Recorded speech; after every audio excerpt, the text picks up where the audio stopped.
особено за младите особи, да не се дружат во затворен простор, што помалку особи, и да го негуваат своето здравје. Значи да одржуваат хигиена, носење на маски и изолација.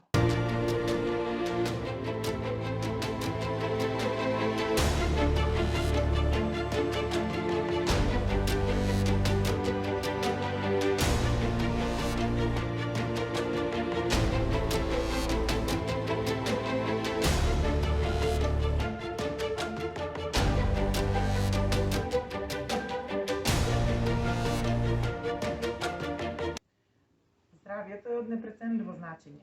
Чувајте се вие и вашите семејства, почитувајте ги правилата и издржете. Верувам дека заедно ќе се избориме сите заеднички.